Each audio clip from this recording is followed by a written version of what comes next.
हाँ, राहुल गांधी ने तो एक रैली की त्रिपुरा, तो वो गए भी नहीं। लेकिन टीएमसी जहां त्रिपुरा में, मैं एक बार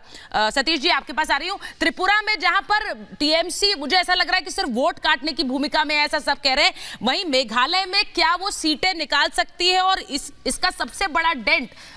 मेघालय में कांग्रेस को ही हो रहा है, क्योंकि कांग्रेस तीनों राज्यों में बुरी तरह से सिकुड़ती हुई नजर आ रही। बात स्पष्ट है कि मुकुल संगमा कांग्रेस से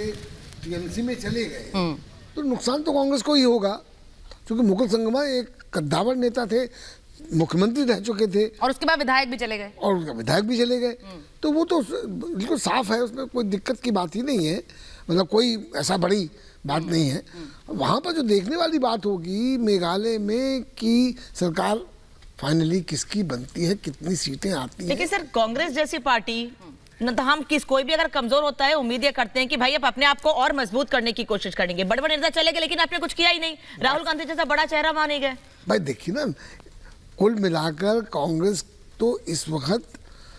बड़े संकट से गुजर ही रही है, तो सब जानते ही है। खुद क्रिएट किया हुआ नहीं लग रहा है, ऐसा लग रहा है खुद के लिए कोई ध्यान नहीं दे रहे हैं। इसको रूल आउट कैसे किया जाए? जो सतीश जी ने कही इंटरेस्टिंग बात वो ये है कि सरकार फाइनली कौन बनाता है, इसीलिए वो मुलाकात हुई है हिमंता और कॉनराड सांगमा के बीच, क्योंकि यहां पर जिस तरह टीएमसी का दांव मेघालय में नजर आ रहा है, वहां भी एक सरकार को लेकर मंथन, जैसा सतीश जी कह रहे हैं, सांकेतिक बिल्कुल है कि वहां पर भी एक कोशिश जरूर होगी, क्योंकि साथ में चुनाव नहीं लड़े हैं एनपीपी और बीजेपी, ये बार बार कह रही हूं। बड़ी खबर भी साथ साथ बता रहे हैं, त्रिपुरा में 32 सीटों पर बीजेपी आगे है, ये इस वक्त की बड़ी खबर आपको बता रहे हैं। त्रिपुरा 60 सीटों की विधानसभा है, 32 सीटों पर बीजेपी आगे, जिसका सीधा मतलब ये क्या निकाला जाए अवधेश जी कि वहां पर अगर ये रुझान नतीजों में तब्दील होते हैं, इसका सीधा मतलब ये होगा कि वहां पर बीजेपी रिटर्न हो रहा है। देखिए, आरंभ में जैसा हम सब जानते हैं कि ये अभी तो पोस्टल बैलेट की गिनती है, लेकिन पोस्टल बैलेट का ट्रेंड के हिसाब से देखें तो बीजेपी के लिए निश्चित रूप से खुशी का समय है। वैसे भी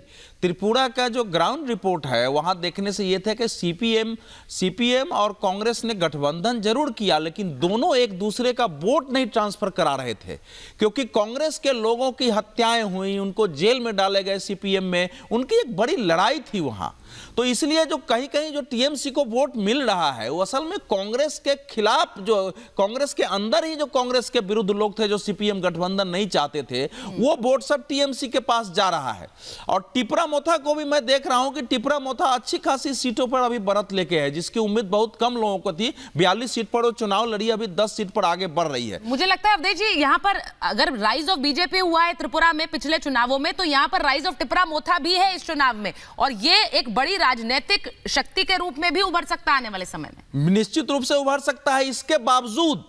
कि इनके जो नेता है प्रद्योत विक्रम, उन्होंने ये घोषणा कर दिया था कि हमारे लोग हमारे साथ विश्वासघात कर रहे हैं, मैं तो राजनीति से बाहर हो सकता हूं। तो वो अगर वोट परसेंटेज भी अच्छा लाती है, सीट नहीं होती है, तो एक शक्ति के रूप में उभरेगी। लेकिन इसकी जो त्रिपुरा चुनाव का जो सबसे मूल बिंदु है वो ये है कि इसमें अगर लेफ्ट इस बार अगर बेहतर, पिछले बार से बेहतर नहीं करती है, तो मान लिया जाएगा कि भारत में केरल के अलावा अब लेफ्ट पार्टी की चुनावी हैसियत लगभग शून्य हो गई। और ये तब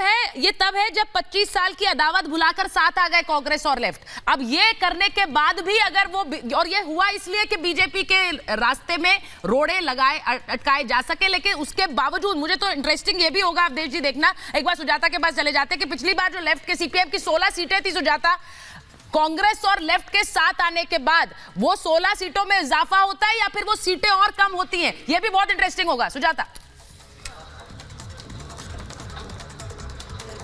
संकेत तो कुछ और बताते हैं, संकेत तो ये भी बताते हैं कि शायद दहाई का आंकड़ा भी पार न कर पाए दोनों मिलाकर, और कांग्रेस फिर एक बार शून्य पर ही अटक जाए, क्योंकि देखिए कांग्रेस ने तो अपनी तरफ से ही सरेंडर कर दिया है, बड़ी पार्टी होने के बावजूद उसने कम सीटों पर चुनाव लड़ा है। तो कांग्रेस की न जाने क्या स्ट्रैटेजी है, क्या ये स्ट्रैटेजी है कि जो लोकल पार्टीज हैं उनको ज्यादा महत्व दिया जाए विधानसभा के चुनावों में, और लोकसभा के लिए फिर उनसे उसका जो